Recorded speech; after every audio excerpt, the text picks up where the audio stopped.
I'm Vinnie Politan. The subject of my investigation is the death of Boston police officer John O'Keefe and the murder trial for his alleged killer, Karen Reed.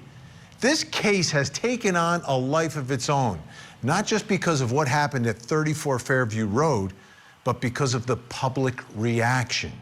Here's the story. The tragic death of Boston police officer John O'Keefe on a snowy January night in 2022 has spiraled into one of the most controversial criminal cases in recent Massachusetts history. Found unresponsive outside of 34 Fairview Road in Canton, his injuries led prosecutors to charge his girlfriend, Karen Reed, with second-degree murder. But from the start, questions swirled. Evidence gaps, alleged conflicts of interest, and law enforcement connections to the home where O'Keefe was found sparked widespread doubt. In response, the Free Karen Reed movement emerged, gaining traction both online and in person at the courthouse. Supporters believe she's being framed, claiming a cover-up by those meant to uphold the law. With passionate protests outside the courthouse and viral videos dissecting the case, the movement has turned into a national conversation about truth, justice, and trust in the system. This retrial has been very different than the first trial in many respects, but I would argue the biggest difference is that the jury in the second trial is hearing from Karen Reed. It's not her on the witness stand, but it's Karen Reed in these clips of interviews that she's done with various media entities that are being shown to the jury, selected clips by the prosecution. So during the course of this hour, we're going to take a look at a lot of those clips because they have a great significance in what the jury may decide in all of this. So I want to begin with probably the most important clip. This is a clip that was played during the opening statement of the prosecution because they believe this is this smoking gun admission by Karen Reed. Okay? Take a close look and listen even more closely. I mean, I didn't think I hit him, but could I have clipped him? Could I have tagged him in the knee and incapacitated him? He didn't look mortally wounded as far as I could see, but could I have done something that knocked him out and in drunkenness and in the cold didn't come to again? And this would have been the moment you dropped him off at the party. Yeah, would have had to. He didn't look mortally wounded. The prosecutor is saying that's an admission. That Karen Reed strikes John O'Keefe with her car and notices that he didn't look mortally wounded. That's what they're going to argue and have been arguing inside that courtroom. And that brings us to the first question in our investigation. Did Karen Reed admit she saw John O'Keefe after striking him? That's what prosecutors are alleging here. Does this prove it? This soundbite from Dateline, this clip from Dateline. Joining us to help answer that question, criminal defense attorney Peter Ellikin, along with former prosecutor Margaret McLean. She's also the host of the podcast, It's a Crime with Margaret McLean. All right. Well, I'll start with you, Margaret, on this one.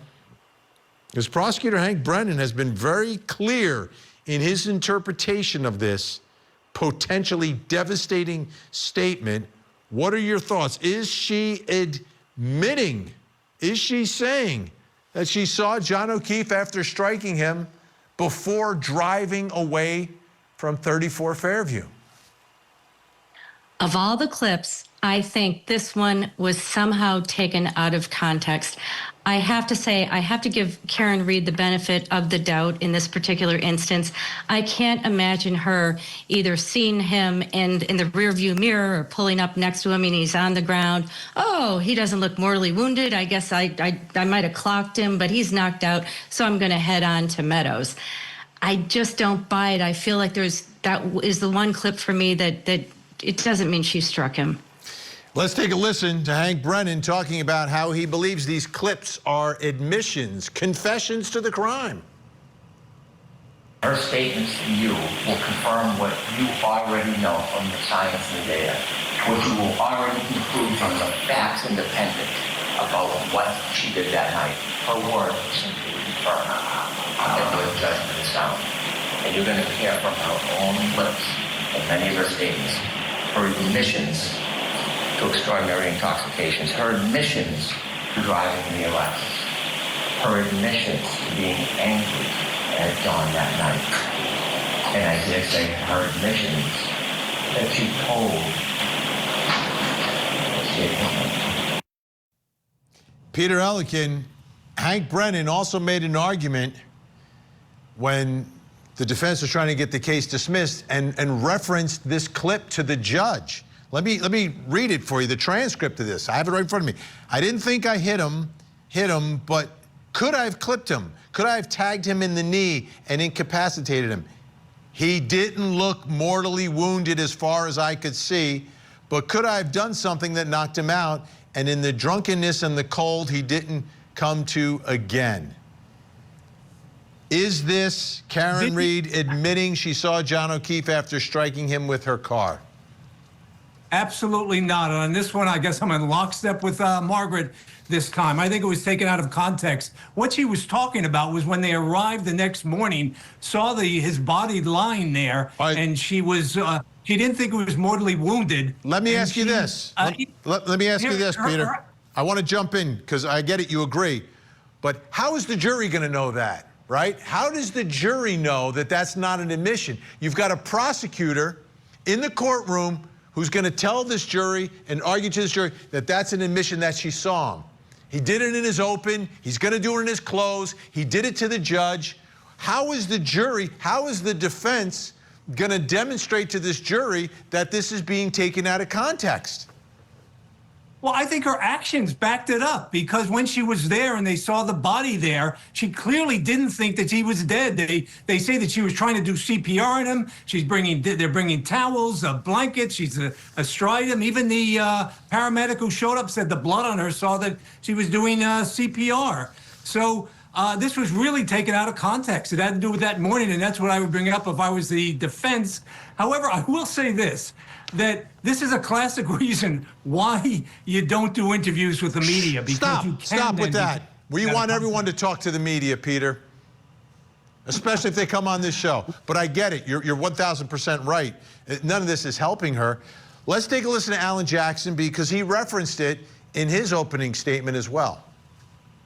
And that video clip that you saw, out of context, when she said the words, he did not look like he was mortally wounded, she's not talking about at midnight.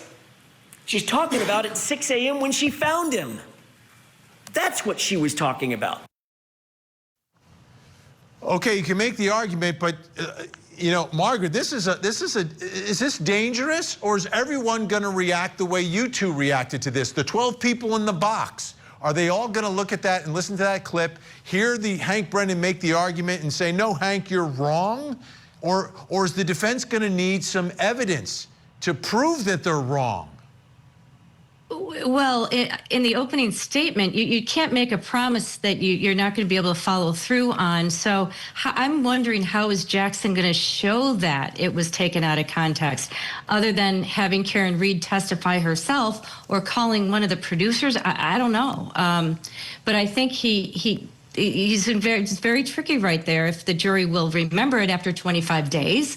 But gee, I just can't believe I don't even understand what she meant by that, because I disagree with Peter in that, does it really mean obviously if she's looking at him the next day, he looks mortally wounded. So I don't get it. Yeah, well, this is a potential landmine for the defense. So let me just put it on the other side here, Peter. If a juror is convinced that this is being taken out of context, does this undermine Hank Brennan's credibility in front of the jury, that he's playing dirty, that he's playing tricks, he's trying to pull the wool over their eyes? Yeah, absolutely. And that's why there's something for everybody here. I mean, you're right. This is not helpful to her. It would have been better if she had never said that. But there are enough explanations here that it was taken out of context that I just think that, if some of the jurors believe it, some of the jurors don't believe it, then again, you have the old, I know I sound like a broken record here, but reasonable doubt. This is not some kind of confession that nails it, particularly in light of the idea that this wasn't something she blurted out at the time. This is months and months later when they're defending her and when the trial's about to go on and all that. The idea she would go into an interview with a reporter at that point and say, oh, I really did see him and I hit him, I know, but I didn't think he was going to die from it. I mean, she would not have said that. Particularly months and months later when she's got a legal team around her and everything. It just strains credibility there. So I could see jurors going either way, though. But I think it's just this is not a knockout blow for the prosecution. Margaret, who is this more of a landmine for then? Is it more of a landmine for the defense or the prosecution? I mean, as a prosecutor, and why would Hank Brennan, like if you had that reaction, right? Peter has that reaction. I had the same reaction when I first heard it. I didn't interpret that way, but then there were other people who were. And I was like, oh my goodness, now I see how it could be interpreted that way. Why is Hank Brennan doing this? Is he doing it just to win, or do you think he actually believes this is a confession? Well, she really did say that. Okay, so don't forget, we've been watching this trial for a long time. We watched it last year. Right, but he's a prosecutor, right? So he has an obligation to the truth. He's not allowed to twist facts. He's not allowed to argue something that he doesn't believe. He's not allowed to argue something that he knows is false. So he must actually believe this was a confession then. Yes, I think he does. Yeah, because he's been living with this case. I truly believe that he believes that Karen hit him to the level of second-degree murder. Not that she hit him, but that this is an actual confession. He has to believe this is a confession. I think he does. He does, okay. Yeah. Do you agree, Peter? I think he does. Do you think he believes it, or is this gamesmanship, which prosecutors, defense attorneys are allowed to do it, not prosecutors? Right, I can't get into the thinking behind Hank Brennan here, but I will concede he has a long-term reputation for integrity. Right. So I'd have to give him the benefit of the doubt. So he believes it. He must believe it then. That's interesting, because neither one of you do. You both think it's out of context. Wow. All right, we're just getting started. Guests are staying with us. Coming up next, where is the missing piece of Taillight?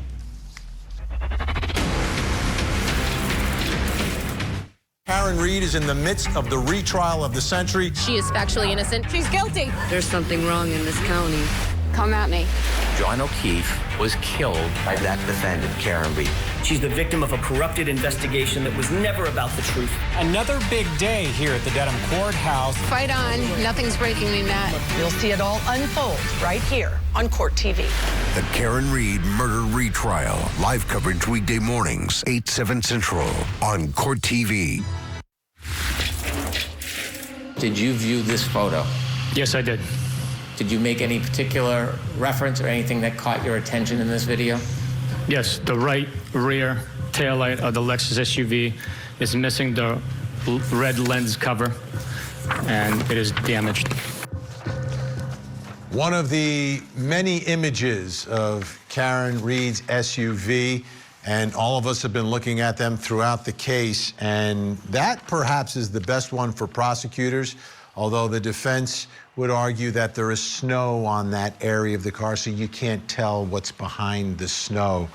Like everything else in this case, nothing is 100% clear. Now, both sides here agree that the taillight was damaged. It's a question of how much it was damaged. This is the reconstructed taillight, okay, that you're looking at. But look at this part right here. You see the white part? That is the part that is not reconstructed. It's supposed to be red, but it's not, because those pieces were never found at 34 Fairview. All the other pieces that are taped together were found, so they could put it back together, but they couldn't put it completely back together. And that brings us to the next question in our investigation. And it's about the taillight. Where is the missing piece of taillight? Where is it? Why couldn't they find it? Where'd it go? Helping us in our investigation, Peter Ellikin and Margaret McLean. I want you to take a listen. This is Karen Reed herself speaking. It's in a media interview. It was put into evidence by the defense, but it may explain where the defense believes that missing piece of taillight is. Take a listen. When my car was seized, there was a few small pieces of taillight missing that I had picked out at John's at 5:45 before we drove over to Fairview. I'm showing Jim and Carrie, look what I just did to my light, and I'm worried that there's gonna be some kind of electric short circuit. There's like the bulb is showing, and some of the red plastic's missing. So I picked pieces out of the light housing that had kind of collapsed within the light and dropped them in John's driveway. Okay, Peter Ellikin, does that work? Is that a reasonable explanation for where that missing piece of taillight might be, that Karen Reed picked it out before they drove back to 34 Fairview, Kerry Roberts, Jennifer McCabe, and her, and found John O'Keefe, that she picked out the piece that she had damaged backing into John O'Keefe's truck? Yeah, that would be one of the reasonable explanations, that she was worried about the electrical problems, if that fits something, or with the water coming in, etc. So that sounds logical. But what you kind of alluded to earlier, this business about the taillight, I don't know, is a definite deciding nail this case. Bit of evidence either way. They both are making something out of the taillight. You know that the prosecution says we got broken pieces of the taillight on the lawn. That proves that the accident happened. The defense is saying no, 2 earlier searches when there was very little snow and we used a leaf blower, we couldn't find anything. And only when the police, hours later took custody of the car, then that they planted this here. So I don't know if they cancel each other out, but there really is, there's no decisive factor here with the broken taillight. Everybody seems to have explanations all over the place, and it is really a major foundation of his defense, arguing that this was proof that it was, the evidence was planted. All right, Margaret, where's the missing piece? Well, I think if you follow Shannon Burgess and you follow Dr. Welcher, she hit John, and then on the way to Meadows, it got jostled out and it fell out. So I think some of the taillight fell out at 34 Fairview, and it makes sense that the rest of it, or that big chunk, would have fallen out somewhere in the road between 34 Fairview and Meadows. So, and the taillight is a very important piece of evidence for both sides. Oh, it's huge. It's enormous. If the taillight is not fully broken, she's not guilty. If it is fully broken, she's guilty. So it's one or the other, but can either side convince the jury that their argument works here? Because you look at some of the images and it's like, where is it? So the fact that it hasn't been found, Peter, how large does that loom here, and who does it help, the missing piece of that taillight, so they could not fully reconstruct it? I actually think it's a wash. It's kind of neutral. They both have, there's logical explanations. We've heard hers. She specifically picked it out. The other side would say, no, it must have fallen out after she hit O'Keefe. And so I don't know that anybody is like kind of decisively won that argument there. They've kind of brought up a bunch of maybes. Could have happened this way, could have happened that way. And again, is the jury going to just say, we're not really sure? Is that reasonable doubt? We just don't really know. Well, let me ask you this, Margaret, because this is what people would argue. Why would that piece of taillight fall out on the drive while the piece of hair stuck to that car, and then the random piece of glass stuck on the bumper? Well, if you think about it, The random piece of glass on the bumper, I think that's fair because there's ridges on that bumper. The hair must have somehow gotten frozen on there. But if she just made impact with John O'Keefe, right, and cracked that taillight and pieces fell all over the place on 34 Fairview, it makes sense that maybe on the way to Meadows, she hit a bump or something, we don't really know, and it jostled the rest of it out. So I think that makes the most sense. And as far as her picking out the piece of glass and putting it in John's driveway, they never recovered that. So that's not credible either. Yeah, there was nothing found in his driveway. 1,000% true. I don't know if there was ever a search. Peter Elkin, is that consistent that the missing piece would be jostled out, driving over a bump, but the random piece of glass that was not from the cocktail glass that was on the bumper stays and the hair stays? No, those all raise questions again, because if we go back to that, how could the little piece of glass that wasn't attached in any way be knocked out? How could a hair be on the side of a car, not really attached, and yet in a blizzard with wind going, and they're going 60, I think they covered 60 miles there and back, that it would stay there? There's just too many, head-scratching moments when we listen to evidence here to prove the case beyond a reasonable doubt. Yeah, head scratching definitely helps the defense in every case. Peter Elkin, Margaret McLean, great to have you on the program. Great to see you. We'll see you again, I am sure, very, very soon as this case winds down. Up next, does Karen Read's story make sense?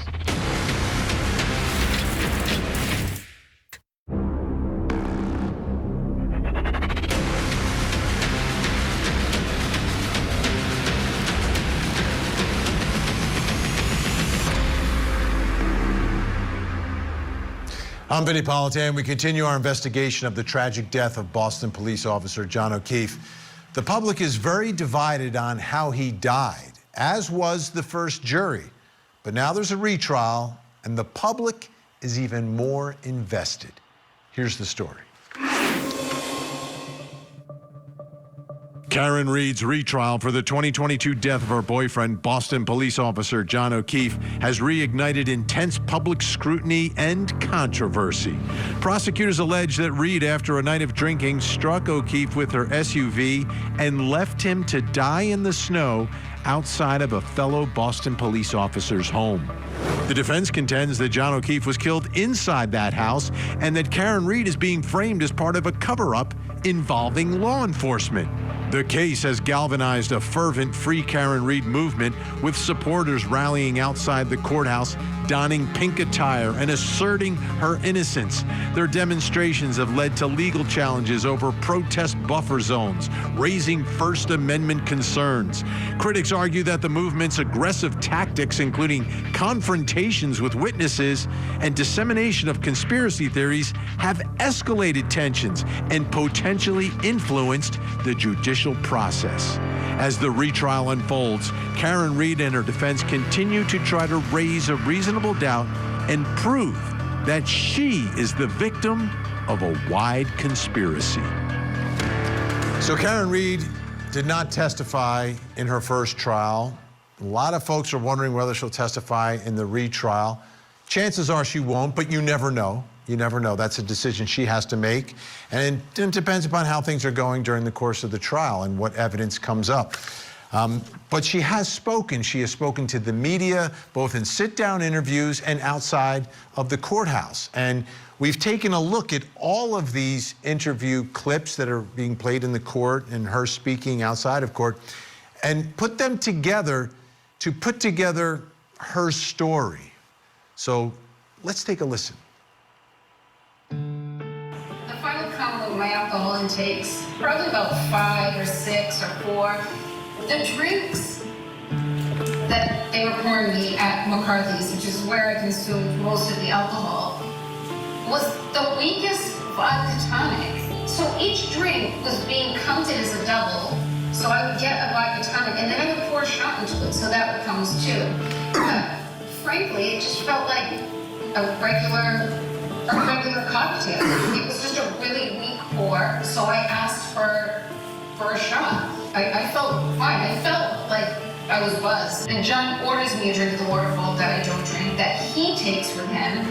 And then there was a round of shots that Chris Howard bought that I did take. I mean, I'm not as clear as I would be if I hadn't been drinking. I mean, I've had drinks, so, and that led me to question, like, could I have hit him? Did I run over his foot or hit him in the knee? Did I incapacitate him? I mean, I always drive with my music blasting ever since I was 16. And I know when John got out of the car to go into Fairview, I know my car was blasting because when I got in it the next morning to go look for him, I had to immediately turn it down. So when John got out of the car at Brian Albert's house, he took my full vodka soda, which is sitting in the cup holder. I mean, I didn't think I hit him, but could I have clipped him? Could I have tagged him in the knee and incapacitated him? He didn't look mortally wounded as far as I could see, or could I have done something that knocked him out and in drunkenness and in the cold didn't come to again? And this would have been the moment you dropped him off at the party. Yeah, would have had to. Did he come and hit the back of my car and I hit him in the knee and he's drunk and passed out and asphyxiated or something?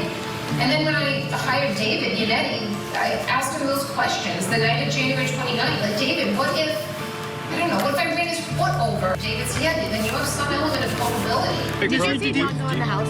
I did. You saw him go in the house? I saw John go in the house. Can you describe him going into the house? Which door and how and when? No, I have, though. He asked, why was I saying, could I hit him, did I hit him? He's in the general vicinity of where I last saw him. No one's coming out of the house. Jen's telling me nobody's seen him. So I'm thinking, Jesus, was I starting to pull away and I ran over his foot? Like, he's roughly where I left him. So yeah, when I found him, I was thinking, did I like clip him somehow? I did not tell Jen to make a Google search. I certainly didn't tell her to make the one at 227 either. Totally more than Jen McCabe. Jen McCabe, it's me or her. Either I'm going down, Jen, or you are. How do you feel about Hank Brennan planning to use your interviews in his opening statement? I would not have said anything that I wouldn't say again.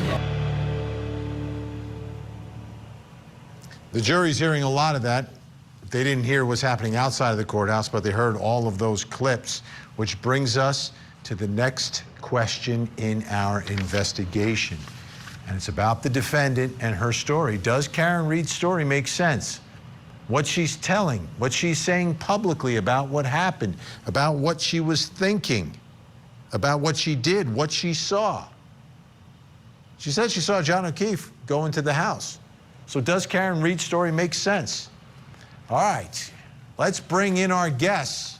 Joining us tonight to help answer this question, John DePietro, host and creator of Road Patrol Live, and also joining us, Brandy Churchwell, host of the 13th Juror podcast and Crime Junkie Jury on YouTube.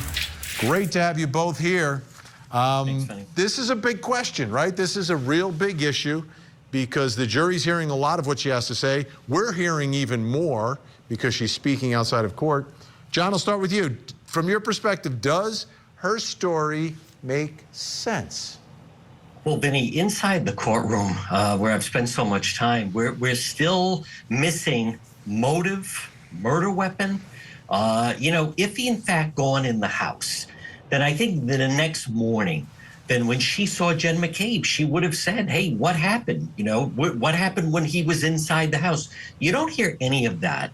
And something else that the jury would not be aware of, but the story keeps evolving, and I think that with Dr. Wolf, the neurosurgeon, testifying of exactly the damage, what happened to the back of his head, the blunt force.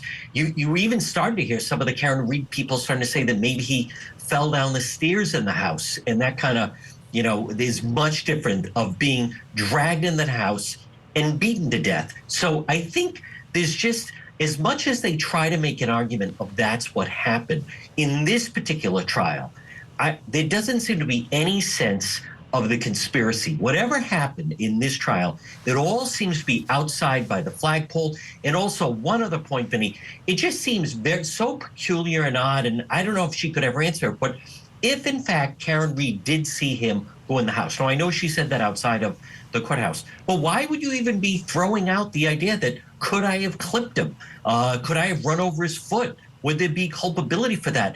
If she had, in fact, and she's had time to think about it, Her story in the courtroom has evolved from, I don't remember anything, I left him at the waterfall, to suddenly now saying, I saw him go in the house. I don't find it plausible. All right, Brandy, does Karen Reed's story make sense? The thing that I think about when I think about all of this is that these are people who are out drinking, and then they are trying to piece together what happened as the information comes. And one thing that I do agree with John here is that, yes, the story keeps evolving.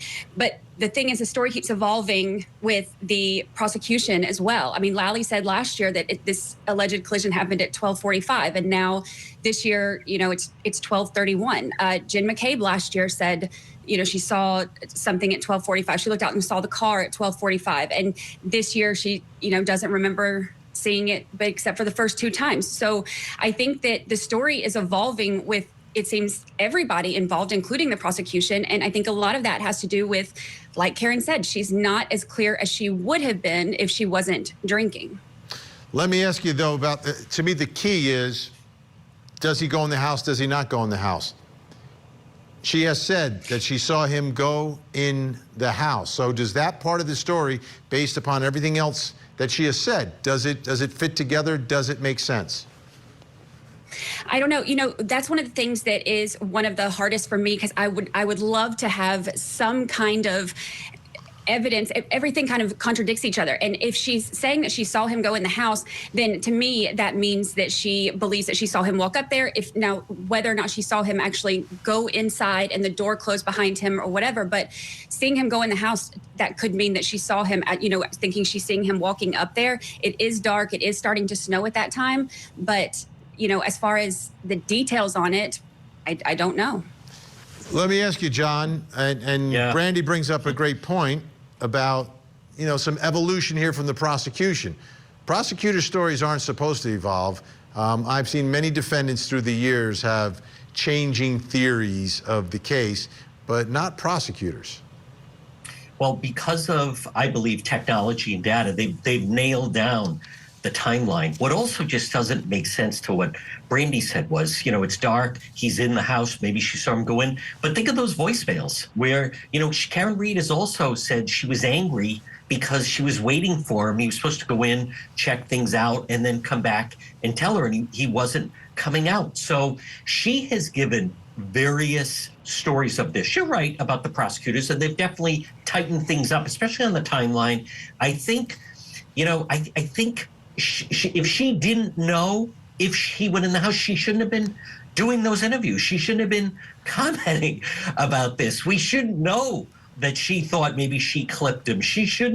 We shouldn't even see video of her saying, maybe I ran over his foot and I asked David Yannetti. And Vinny, I also want to mention, I do believe she saw him. And if you saw the aperture, not only did she go forward and then back up, but she would have had to drive past him at the flagpole. Not only in sitting in this courtroom, not only do I think he didn't go in, I disagree with the first segment. I think Hank Brennan is right. She did say, he didn't look mortally wounded, and that's why then she was leaving those vicious voicemails, because I think she thought maybe he wasn't hit that bad, so he could just get up and go into the party. I absolutely think Karen Reed saw him that night. Brandy, let's get your response to that as well, because that's such a huge soundbite that's being played for the jury. We played it again in this segment for you. Do you think that is Karen Reed admitting that she saw him after striking him with her vehicle when she said he didn't look mortally wounded? Absolutely not. Because the thing is, she has been very clear from the beginning about that's something that she thought, in the moment when her brain is trying to piece together everything. To me, when she's saying, he didn't look mortally wounded, that's because his injuries do not look like he was hit by a car. He has scratches on his arm, and he had, his eyes were black. He had, I think, one at that time that was actually black and bruised, but he didn't look like what you would expect somebody would look like if they had been hit by a car. All right. Brandy and John are going to stay with us. Still to come. Would Karen Reed be a good witness? And he had a piece of glass, perched on his nose, just wedged like a splinter would be. And I just pulled it. A VPI special report. The P. Diddy sex abuse scandal that has rocked Hollywood and the world of hip-hop. The downfall of a music mogul. Combs abused and exploited women and other people for years. An all-new look at the evidence and the latest from inside the courtroom. That was the moment when everything changed. Vinnie Politan Investigates. A Diddy special report. Wednesday night, 9/8 Central on Court TV.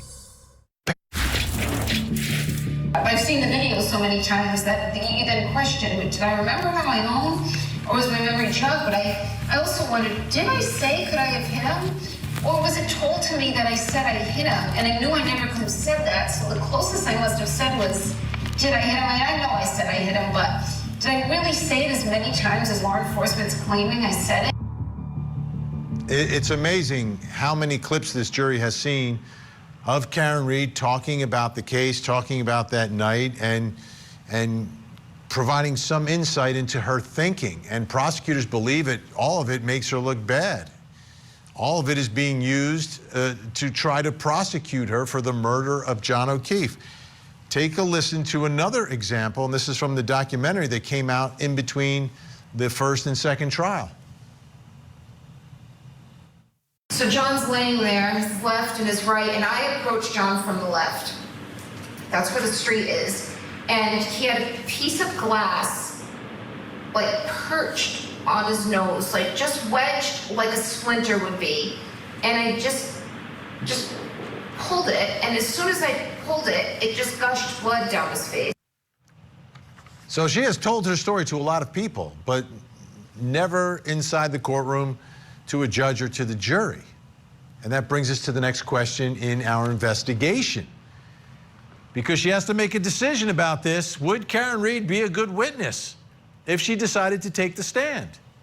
Would she be a good witness? Would she be credible? Would the jury like her? Would the jury believe her? Would she be able to tell her story of what happened?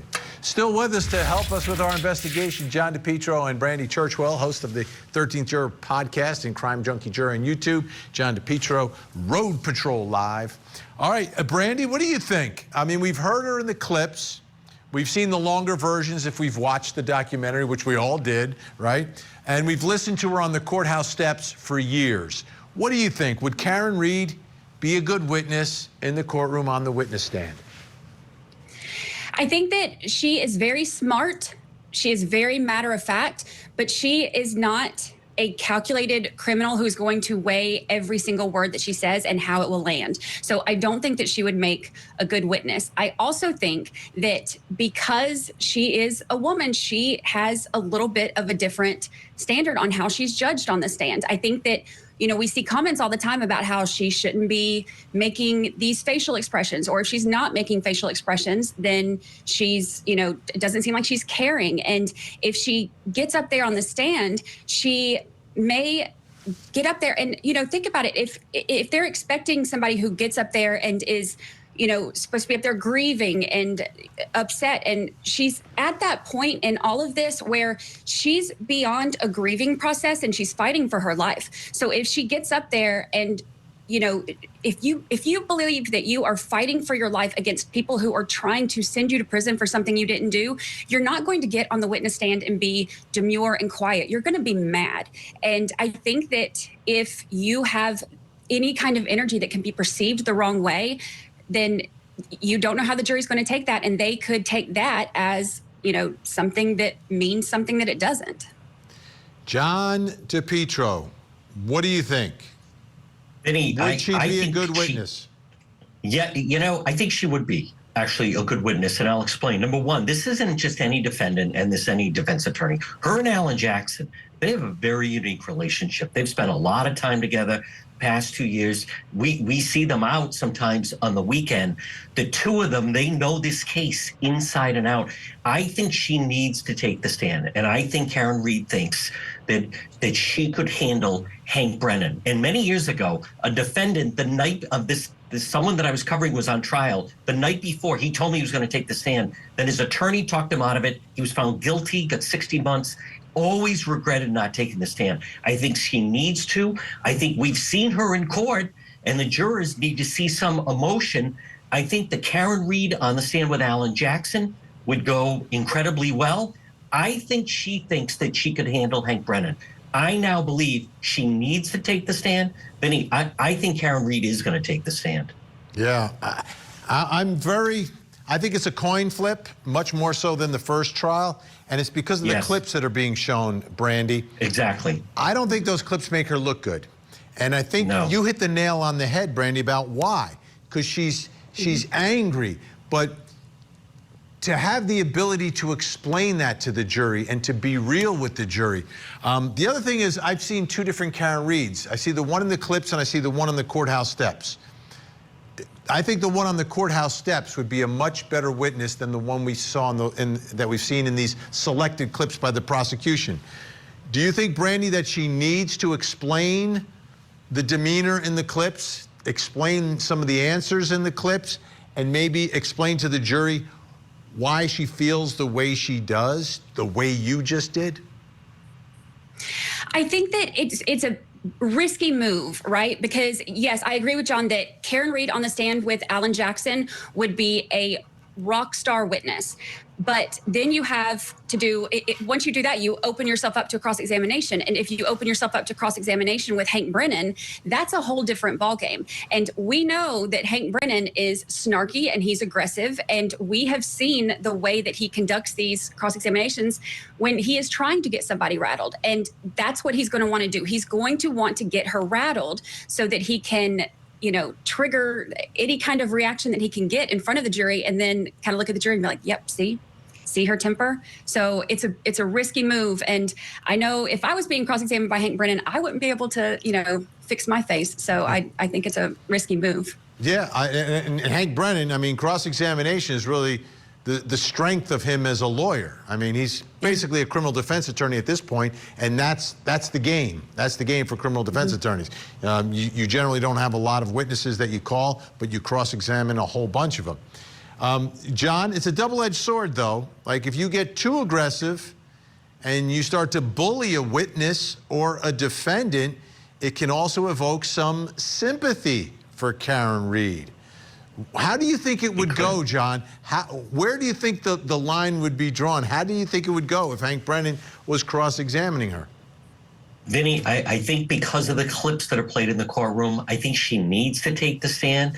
You're right, and Brandy's right. You know, Hank Brennan, we're seeing him be a master. But again, this is not any defendant, and she knows her own case inside and out. And right now, if she doesn't take the stand or the defense doesn't do something, I think they have the guilty on the murder too, simply because they've really drilled down that she went forward and back, regardless whether or not people, you know, believe that that's what happened. I'm telling you right now in the courtroom, that's the narrative.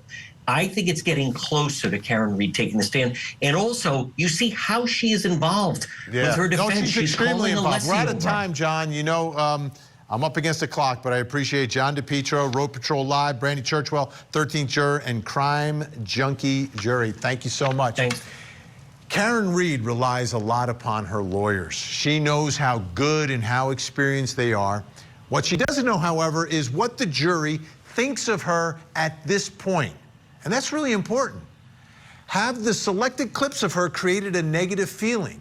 If so, the defense will need to change that if they want to win this case. The question is, will they come to the conclusion that Karen Reed needs to testify? I'm Vinnie Politan. We'll keep digging for answers as the investigation continues.